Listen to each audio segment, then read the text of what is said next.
Assalamu alaikum. In this lesson, we are going to continue what we started with in the last session regarding the regular masculine plural, regular feminine plural.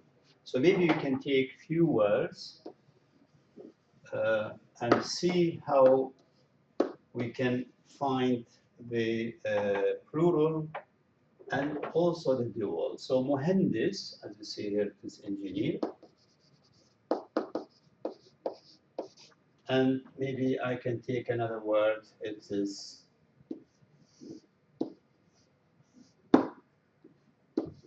Muhasib. Muhasib is accountant.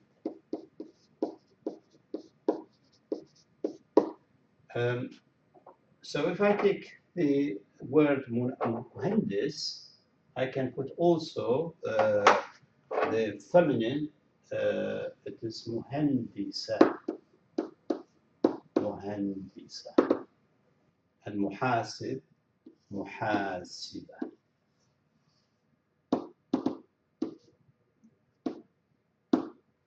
So if I look at Muhandis, the dual, if you remember that, we can put an, and that's what you call it. We added an, and it makes the Muhandisan or Muhandisain. That Muhandisan here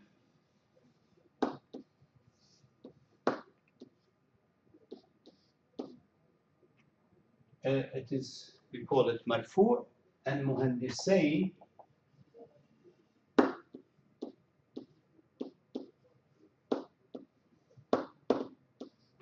mansub and majrur.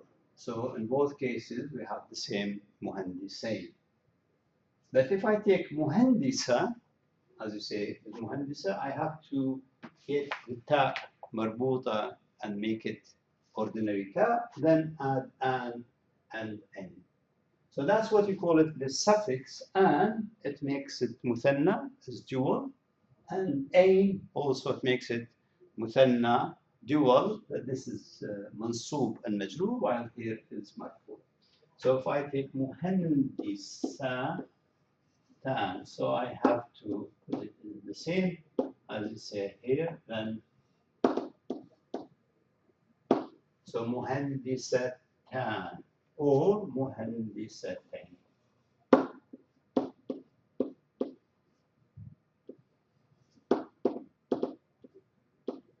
As you see, people use more muhandisatain than muhandisatan, or muhandisain more than muhandisan. In the spoken language, people opt for the second case.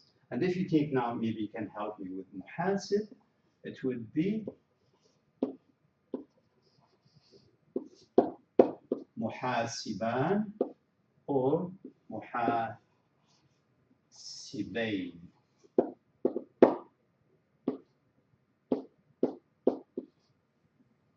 And for muhasiba, for feminine, here, muhasibatain. So I can put here, these are the suffix that I need to use to make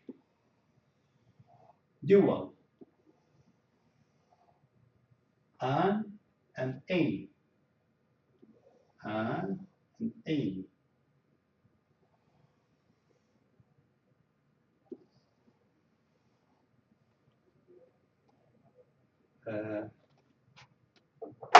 Muhasibatan, and I have to put here muhasibatan.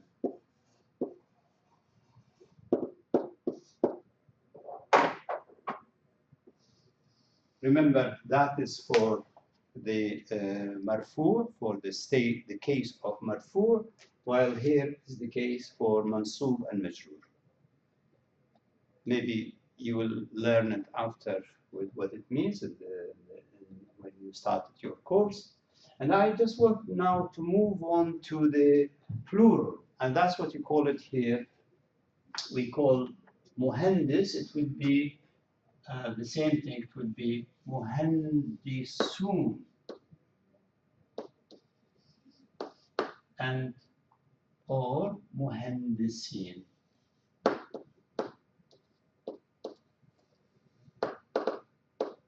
So muhandisun, muhandisin, and in this case, that is here muhandisun is for the marfu case, or what you call it, nominative, and muhandisin it is for mansub and majroor cases. So we use here, as you see, we use this suffix un, in.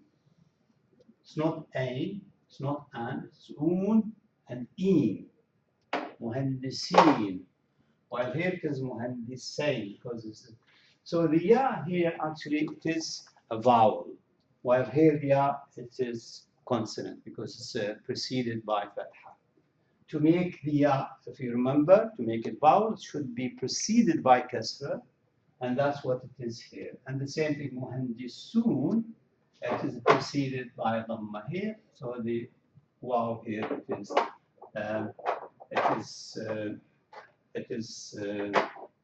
as you see, it is what we said here, a vowel, long vowel. I wanted to move on to the muhandisa. It is just one, it is this way. Muhandisat.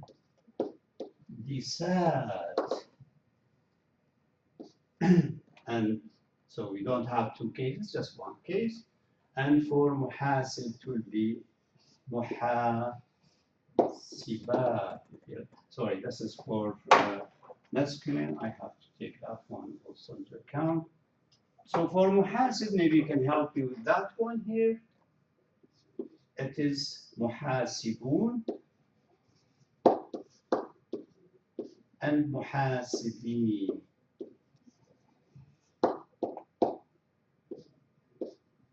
Muhasibin, muhasibun. And if I take it for the feminine, it would be muhasiba. Maybe you can say, okay, how do we recognize the difference between the case of marfu and the case of mansub or majroor?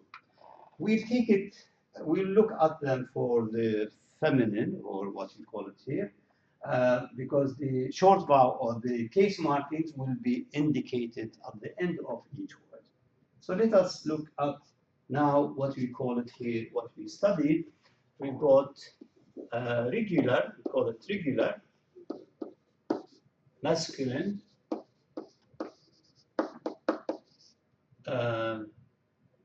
plural, and regular, feminine, plural. Masculine is plural. So what I need to remember, we need to remember that not all the nouns will follow the regular. There are irregular also, what we call them broken plurals. We will study them. You will study them when you join you join us and you start your courses. But I want you, this is to give you an idea of what it means. Regular, so regular masculine plural, as you say, for example, we take khabbaz. Khabbaz means baker. And you can see khabbazun, that's the, or khabbazin.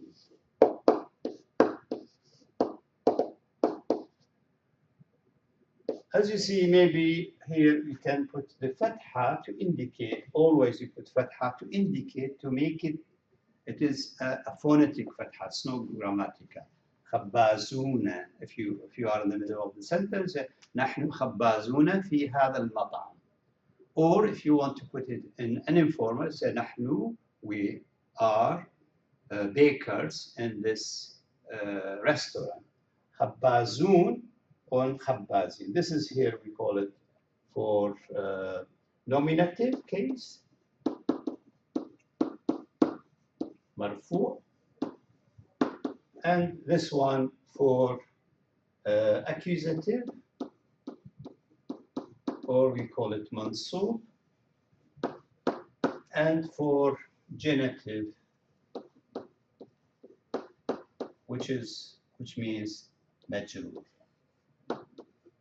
So this is, we need to remember that خبازون and خبازين.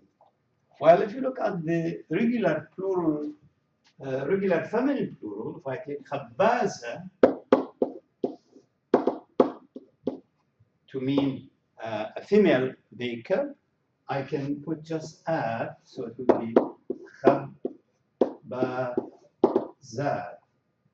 But as you see here, for the nominative, for the marfu, I have to put on خبازات. This is for marfu. And for mansub and majrur, it would be the same. I have to put it خبازات. So that is for both cases, mansub and majrur. So these are the cases for what you call it regular masculine plural, regular feminine plural, and we have a group of words, which a group of nouns, which we need to follow that one.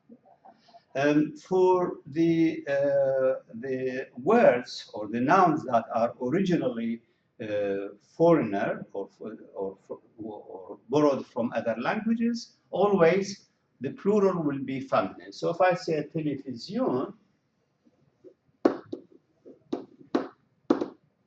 which is used the same in Arabic, television, and if I want to say the plural, it will be the same as feminine, it will be televizionat. So you can say televizionat is the plural. And if I take computer, the same thing, we use maybe computer.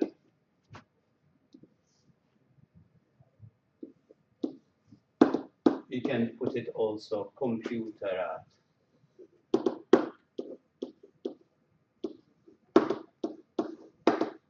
We use also bus is the coach, bus. Also you can say basad. So these are the words, no matter whether they are masculine or feminine, when you put them as a plural, if they are originally foreign words, we put the, what you call it, regular feminine plural, at. Televizionat, computerat, basat, radioat, radio, anything you can put, you can say kamerat, camera, also you can say camera. So all the plural of the foreign nouns or originally foreign nouns will follow the regular feminine plural. That's one. I think we can look at the last thing. I want you to introduce that, what you call it, collective plural. And as you see with the collective plural, what we mean here is that there are some singular words, or many singular words in Arabic, which also indicate the plural in their singular case. So if I take, for example, warda, warda is one rose,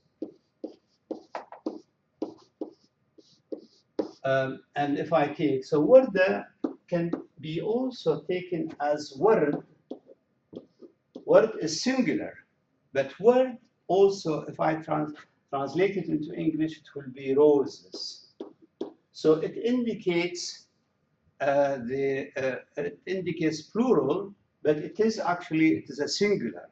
I say huwa word jameel. So I deal with it as if it is singular. Huwa word jameel, singular, masculine also, as you say. So the word it indicates plural clauses, but also in this case we call it a collective plural. And you can take some more words here. For example, you can take ذبابة, one fly.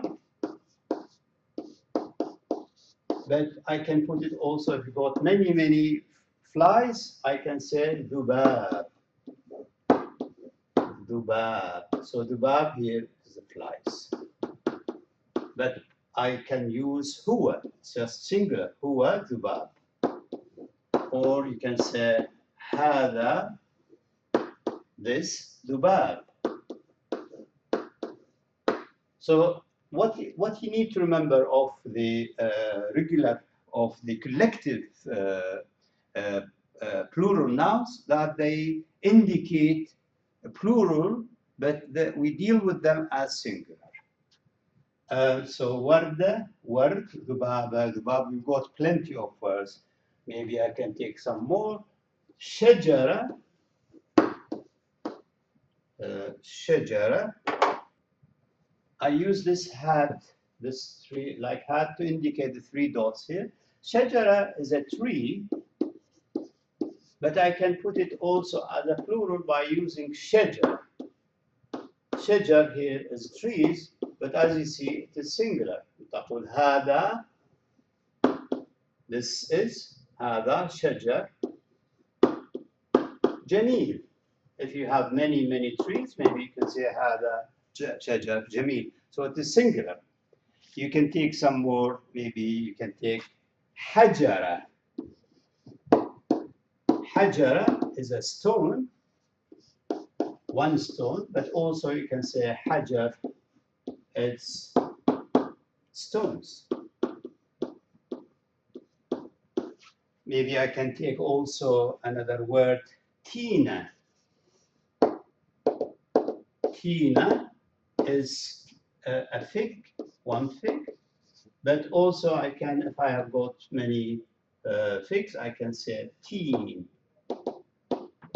Teen, here figs. But I want you to remember also the use of شجر, which means collective, singular. It is a singular noun, but it represents collective plural. It also indicates the species. So if I would say شجر, it means either collective plural, as you see here,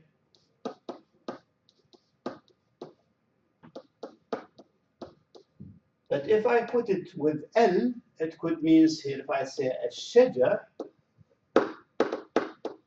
I mean here it is the trees, I'll say, or just simply trees. It means the species itself. If I take, for example, the word حجر, I am talking about species as well. In English, we use it without plural, without putting the definite article. When you say trees, you are talking about it as species. But in Arabic, you have to say الشجر, الإنسان, man. So a lot of words here. Teen, as you see, it indicates a plural of plural figs, but also it indicates a species of a specific fruit called teen. And this is when in Quran you say وَالتِّينِ وَالزَّيْتُونِ, which means that a teen huna, it is not figs only, it is we are talking about it as a species. And that is the same thing we can take zaytun. So we have got a zaytun and a zaytuna.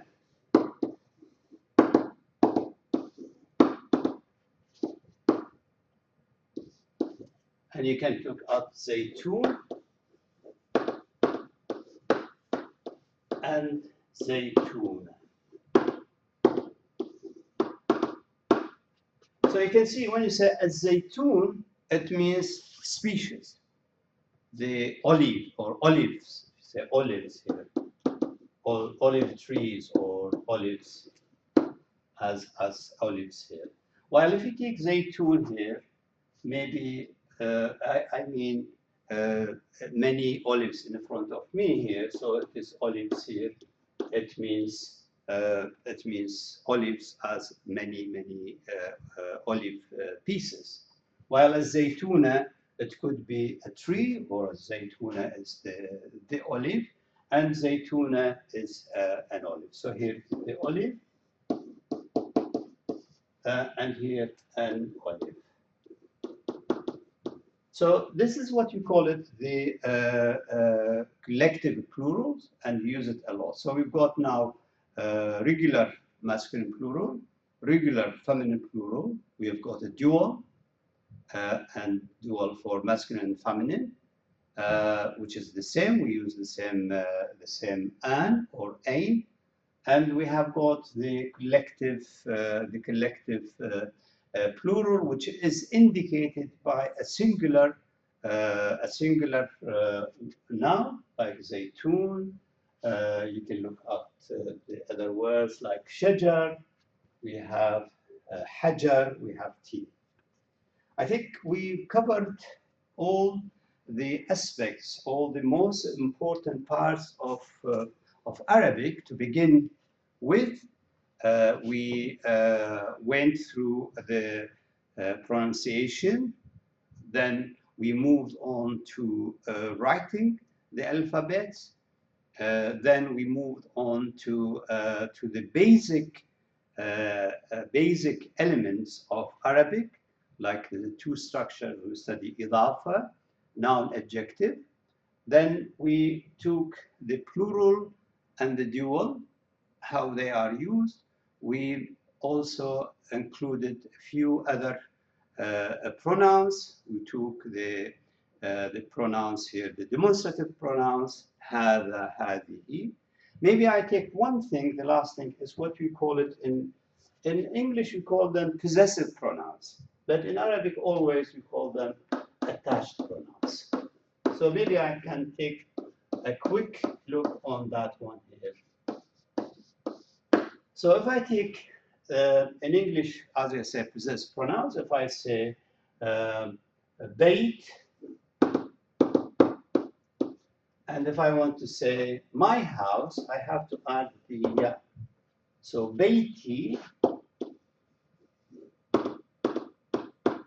So that the ya here, it is mine. So we can take a comparison with I. So E is attached pronouns, or in English we call it possessive pronouns.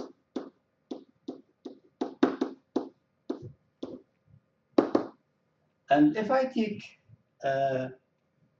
if I want to say your house, I say Beytuke. So that's for masculine, so maybe Beytuke is your house. Masculine. But if I want to put it for feminine, I say Beytuki. So Beytuki, and Beytuki here it is your house, as you see, but feminine here. I put F here, your house. And maybe you can say Beytuki, Beytuka, Beyti. And the two other things, if I say his house, I say Beytuhu. Beytuhu. That is his house. And Beytuha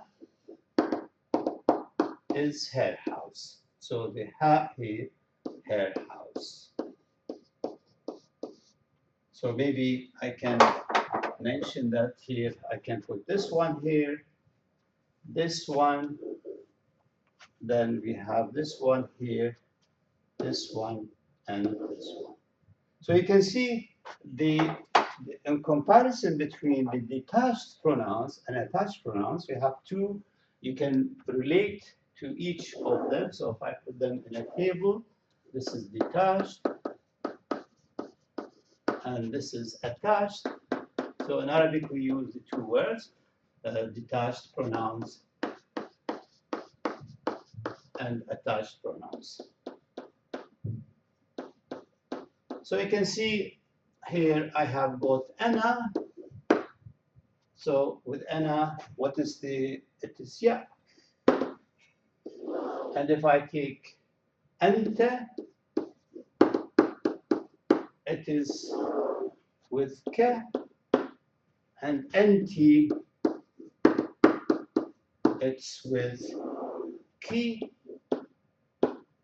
and huwa with who, and here is with her. Maybe you can say, okay, what about if we talk about we? The answer would be, maybe you can add this one, nahnu, we, and nahnu means now. So let us practice. Take one example. I can say beiti, beiti, beituka, beituka. Next one, beituki. Next one, beituhu.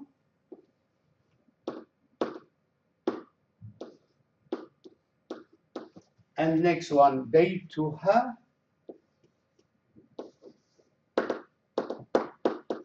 And the last one, beituna. So let us practice together, or try to remember the connection. So ana beiti. Ana beiti huna. My house, and my house is here. Anta, it goes with ka. That is attached pronoun.